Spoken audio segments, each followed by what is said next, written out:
మోసం చేసుకున్నాడు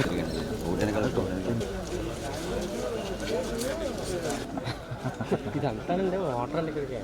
ఇప్పుడు మీరు చెప్తున్నట్టుకంటే గవర్నమెంట్ ఫారెస్ట్ కంటే దారుణంగా రంపచోడవరం ఇప్పుడు ఇట్లా సమాధులు కడుతున్నారు కదా, మేనేజ్ చేయరా మరి? అంటే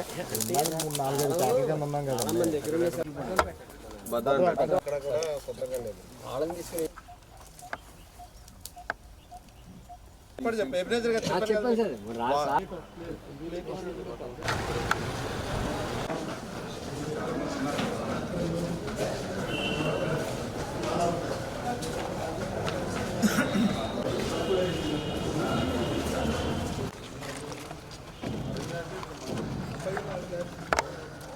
తీసుకున్న వారం కంప్లీట్ చేసుకోవాలి. మీరు కూడా ఎవరు 10 days సీరియస్గానే ఉండండి. దాంట్లో కూడా టైం బాండ్ కూడా పెట్టండి మీరు పిలిచినప్పుడు కూడా.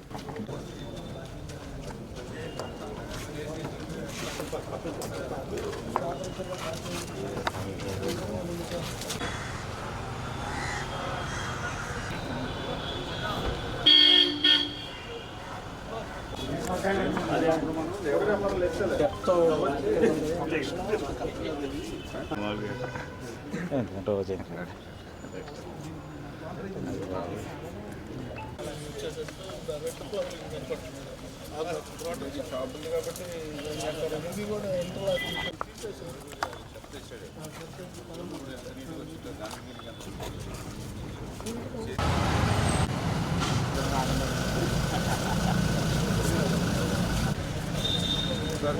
ఒకసారి తీసే పండుగలు కూడా కొంచెం పగడపడి బండాలు అడగట్లేదు కదా వారిలా. మా బీజేపీ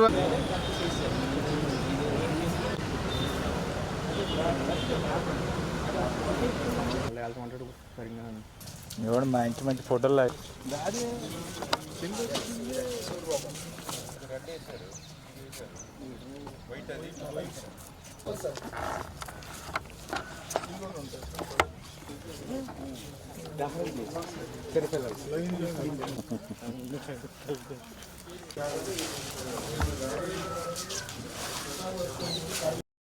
అంటే 5 సంవత్సరాల వాళ్ళ పాలన 20-30 సంవత్సరాలు వెనక్కి మళ్ళీ నెట్టేసినటువంటి స్థితి మన పాలకులలో కూడా చూస్తున్నాం, రాష్ట్రంలోనే కాదు. అందుకే మళ్ళీ వీటన్నిటిని కూడా 1 by 1 ఒక్కొక్కటి కూడా క్లియర్ చేసుకుంటూ మళ్ళీ ఈ యొక్క పాలకులకి ఒక మంచి పూర్వ వైభవం తీసుకొచ్చేటువంటి విధంగా పనిచేస్తామని మీ ద్వారా కూడా అందరికీ కూడా తెలియజేసుకుంటాం. అదేవిధంగా ఈరోజు మరి చంద్రబాబు నాయుడు గారు కూడా చూస్తూ ఉన్నాం. ఒక పక్క రాజధాని లేనిటువంటి రాష్ట్రానికి మళ్ళీ అమరావతిని మళ్ళీ పట్టాలు ఎక్కిస్తున్నటువంటి పరిస్థితి. ఈ ఆంధ్రప్రదేశ్ రాష్ట్రాన్ని భవిష్యత్తులో ఒక కరువు రైతు రాష్ట్రంగా మార్చేటువంటి విధంగా పోలవరం ప్రాజెక్టును కూడా మళ్ళీ పట్టాలు ఎక్కిస్తున్నటువంటి పరిస్థితి కూడా మనం చూస్తూ ఉన్నాం. ఆ రోజు 2019కి 72% పూర్తయినటువంటి పోలవరం ప్రాజెక్టు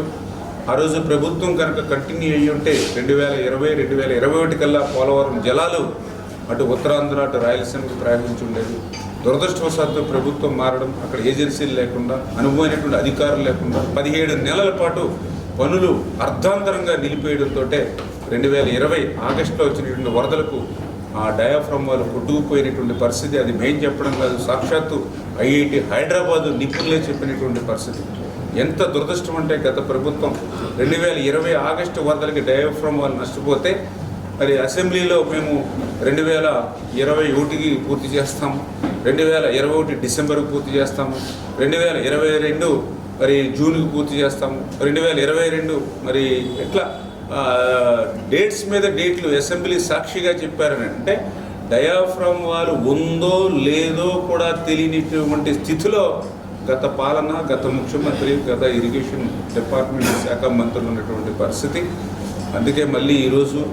చంద్రబాబు నాయుడు గారు ముఖ్యమంత్రిగా అయినంటేనే మొదటి పర్యటనే పోలవరం పెట్టుకుని దానికి కూడా ఒక షెడ్యూల్ను కూడా మేము రూపొందించుకున్నాం. అందులో షెడ్యూల్లో భాగంగానే ఆ డయాఫ్రమ్ వాళ్ళు మళ్ళీ కొత్తగా నిర్మాణం ఏదైతే గత ప్రభుత్వ నిర్వాహకంతో విధ్వంసం గురైనటువంటి డయాఫ్రమ్ వాళ్ళని మళ్ళీ నూతనంగా కొత్తగా నిర్మాణం చేయలేనటువంటి ఆలోచనతో మరి నిర్మాణం చేస్తూ ఉన్నామని అంటే మరి వేళ గత జగన్మోహన్ రెడ్డి కూడా మరి సమాధానం చెప్పాల్సిన అవసరం ఉంది. ఎందుకంటే ఆ రోజు మనం 18 నెలలు కష్టపడి మరి ఆ రోజు 460 కోట్ల రూపాయలతో డయాఫ్రమ్ వాల్ నిర్మాణం చేస్తాం. ఆ రోజు మళ్ళీ గత ప్రభుత్వ విధ్వంసం ఫలితంగా మళ్ళీ ఈవేళ నూతన డయాఫ్రమ్ వాల్ని దగ్గర 900 కోట్ల రూపాయలతోటి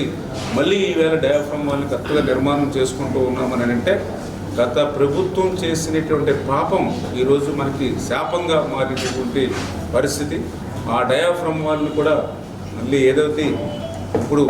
సిడబ్ల్యూసి కానీ అదేవిధంగా ఇంటర్నేషనల్ ఎక్స్పర్ట్స్ ఎవరైతే ఉన్నారో వాళ్ళని కూడా మేము సమన్వయం చేసుకోవాలి. ఎందుకంటే డయాఫ్రమ్ వాళ్ళకి సంబంధించి కాంక్రీట్ మిక్సింగ్ ఏదైతే ఉందో మరి అది T5 అదేవిధంగా T16 రెండు మిశ్రమాలని ఫైనల్గా వాళ్ళు ఓకే చేసి ఆ రెండింటిలో మళ్ళీ ఒకటి సెలెక్ట్ చేసుకునేటువంటి విధానంలో సిడబ్ల్యూసి T5 సెలెక్ట్ చేస్తే అదేవిధంగా ఇంటర్నేషనల్ ఎక్స్పర్టు ఆ T16 వైపే మొగ్గు చూపినటువంటి పరిస్థితుల్లో మళ్ళీ ఆ టైం డిలే అవ్వకుండా మరి దావోస్లో చంద్రబాబు నాయుడు గారు ఉన్నా కూడా మళ్ళీ ఆయన దృష్టిలో పెట్టి పాటిల్ గారు అక్కడే మినిస్టర్ గారు కూడా అక్కడ ఆయన దృష్టిలో పెట్టి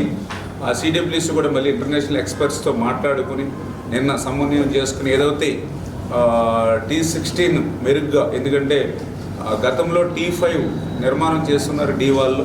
అప్పటికి ఇప్పటికీ భూగర్భ జలాల్లో మార్పు వచ్చింది. అంచేత ఖచ్చితంగా ఆ స్ట్రెస్ని తట్టుకోవాలంటే T16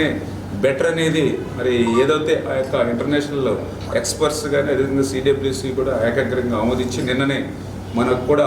ఇంటిమేట్ చేశారు T16. చేత ఈ యొక్క డైవాల్ను కూడా త్వరితగతంగా మనం ప్రారంభించుకుంటే కాకుండా ఈ యొక్క 2025 డిసెంబర్ కల్లా డయాఫ్రమ్ వాల్ని పూర్తి చేయాలి అనేటువంటి ఒక లక్ష్యం ఏదైతే పెట్టుకున్నామో దానికి అనుగుణంగా మేము కానీ మా శాఖ అధికారులు కానీ ఆ చంద్రబాబు నాయుడు గారు ఆధ్వర్యంలో పర్యవేక్షణలో ఆయన ఇచ్చినటువంటి షెడ్యూల్ ప్రకారం డిసెంబర్ 25 కల్లా మరి పూర్తి చేసేటువంటి విధంగా పనిచేస్తామని చెప్పి మీ ద్వారా కూడా తెలియజేసుకుంటూ, అదేవిధంగా డయాఫ్రమ్ వాల్ అయిన తర్వాత మళ్ళీ ఏదైతే మెయిన్ డ్యామ్ ఏదైతే ఎర్త్కమ్ రాక్ఫిల్ డ్యామ్ మెయిన్ డ్యామ్ ఏదైతే ఉందో మరి ఆ డ్యామును తర్వాత నిర్మాణం చేస్తే మళ్ళీ ఆలస్యం అవుతుంది. కాబట్టి ఈ డీవాల్ నిర్మాణం జరుగుతుండగానే ప్యారలల్గానే మెయిన్ డ్యామ్ నిర్మాణం కూడా చేస్తే సమయం కలిసి వస్తుందని ఏదైతే గతంలో మరి చెప్పడం జరిగిందో దానికి అనుగుణంగా కూడా మరి ఆ మెయిన్ డ్యామ్ను కూడా ఈ 2025లోనే దీనికి ప్యారలల్గా ప్రారంభించుకుని ఇది 2027 డిసెంబర్ కల్లా ఈ పోలవరం ప్రాజెక్టుని పూర్తి చేయాలనేటువంటి లక్ష్యం, టార్గెట్ ఏదైతే షెడ్యూల్ ఏదో చంద్రబాబు నాయుడు గారు మొన్న పోలవరంలో ప్రకటించారో దానికి అనుగుణంగా మేము కూడా సేకరించి కూడా ఏ రోజు ఎన్ని క్యూబిక్ మీటర్సు ఎన్ని స్ట్రెంగ్త్ ఎంత ముందుకు వెళ్తుందో వర్క్ అనేది ఎప్పటికప్పుడు వెబ్సైట్ ద్వారా అదేవిధంగా మా యొక్క ఫిజికల్ ఇన్స్పెక్షన్ కూడా చేసుకుంటూ ఆ షెడ్యూల్ ప్రకారం పూర్తి చేసేటువంటి విధంగా పనిచేసేటువంటి విధంగా మేము కానీ మా ఇరిగేషన్ శాఖ కూడా పనిచేస్తున్నామనే విషయాన్ని కూడా సందర్భంగా తెలియజేసుకుంటూ ఆ డీవాల్కి సంబంధించి ఆ యొక్క T16 మరి సంబంధించినటువంటి వర్క్ని కూడా స్టార్ట్ చేసుకుంటూ ఏదైతే ఇప్పుడు ఒక కట్టర్ ఆల్రెడీ ఒకటి స్టార్ట్ చేశారు, అదేవిధంగా ఇంకా సెకండ్ కట్టర్ కూడా ఈ యొక్క జనవరి ఎండింగ్ కల్లా అది, అదేవిధంగా మార్చికి థర్డ్ కట్టర్ ఇట్లే ఒక 3 కట్టర్స్ ద్వారా, ఎందుకంటే అది బాగా డెప్త్ డీవాల్ అంటే దగ్గర మళ్ళీ ఆ శాండ్ నుంచి కిందకి రాక్ ఎక్కడైతే కింద గ్రౌండ్లో ఉంటుందో ఆ రాక్లో మళ్ళీ 2 మీటర్స్ వరకు కూడా ఈ డీవాల్ వెళ్ళాలి. అది ఒక్కొక్క చోట 100 మీటర్స్ 90 మీటర్స్ 80 మీటర్స్ 30 మీటర్స్ ఇట్లా డిఫరెంట్ ఏరియాస్ డెప్త్ ఏదైతే ఉందో దానికి కూడా ప్యారలల్గా 3 కట్టర్స్ ద్వారా 3 ప్లేసుల్లో వర్క్ చేసుకుంటూ అట్లా ఒక ప్రణాళికాబద్ధంగా వెళ్తేనే మనం అనుకున్న టైంకి డిసెంబర్ 25 సంవత్సరం గల పూర్తి చేయగలుగుతాం. ఆ రకంగా ఎవ్రీడే ఎవ్రీ మినిట్ బాధ్యతాయుతంగా పారదర్శకంగా అధికారులు కానీ మేము కానీ పనిచేసి ఆ పోలవరం ప్రాజెక్టుని అనుకున్న షెడ్యూల్ ప్రకారం పూర్తి చేసి యొక్క గోదావరి వరద జలాలు ఏవైతే ఉన్నాయో అవి ఆంధ్రప్రదేశ్ రాష్ట్రం అంతా ప్రవహించేటువంటి విధంగా కరువు రహిత రాష్ట్రంగా ఈ రాష్ట్రాన్ని మార్చేటువంటి విధంగా నరేంద్ర మోడీ గారు అదేవిధంగా చంద్రబాబు నాయుడు గారి కళ ఏదైతే నదుల అనుసంధానం ఏదైతే ఉందో అది నెరవేర్చేటువంటి విధంగా పనిచేస్తామని చెప్పి తెలియజేసుకుంటూ అందుకు కేంద్రం కూడా సహకారం కూడా ఈవేళ డబుల్ ఇంజిన్ సర్కార్ అంటే నిజంగా దాని ఫలితం ఏంటనేది ఇవాళ ఆంధ్రప్రదేశ్ రాష్ట్రం చూస్తుంది. మొన్న కూడా అమిత్ షా గారు కూడా చెప్పారు, గత 5 సంవత్సరాల పాలనలో ఆంధ్రప్రదేశ్ రాష్ట్రం విధ్వంసం గురైందని మీరు చింతించవద్దు, మళ్ళీ ఈవేళ డబుల్ ఇంజిన్ సర్కార్ ఉంది, ఖచ్చితంగా ఆంధ్రప్రదేశ్ రాష్ట్రానికి ఏ రకమైన సాయం సహకారం మేము అందజేస్తాం, గత 5 సంవత్సరాల విధ్వంస పాలన నుంచి మళ్ళీ ఆంధ్రప్రదేశ్ రాష్ట్రాన్ని పునర్నిర్మాణం చేస్తామని ఇటు నరేంద్ర మోడీ గారు మరి మొన్న విశాఖపట్నం వచ్చి మరి ఆ రోజు 2 లక్షల కోట్ల రూపాయలు ఆయన మరి ఆంధ్రప్రదేశ్ రాష్ట్రానికి వివిధ ప్యాకేజీల నిమిత్తం ఇతర సాయం ఒక్కరోజు ఆయన ప్రకటనల ద్వారా కానీ 5-6 నెలల్లోనే ఆయన అందజేశారని అంటే నిజంగా ఈరోజు డబుల్ ఇంజిన్ సర్కార్ ఉండడం వల్ల ఎంత ఈ రాష్ట్రానికి మేలు జరుగుతుందో మనం ఇవే అన్నీ కూడా ఒక ఉదాహరణలు. ఖచ్చితంగా రేపు రాబోయేటువంటి రోజుల్లో కూడా మరి ఇటువంటి ఏదైతే విధ్వంసం నుంచి మళ్ళీ పునర్నిర్మాణం వైపు అక్కడ మరి చంద్రబాబు నాయుడు గారు, పవన్ కళ్యాణ్ గారు మరి ఇద్దరికి తోడుగా నరేంద్ర మోడీ గారి సహకారంతో ముందుకెళ్తామని చెప్పి మీ ద్వారా అందరూ కూడా తెలియజేసుకుంటారు.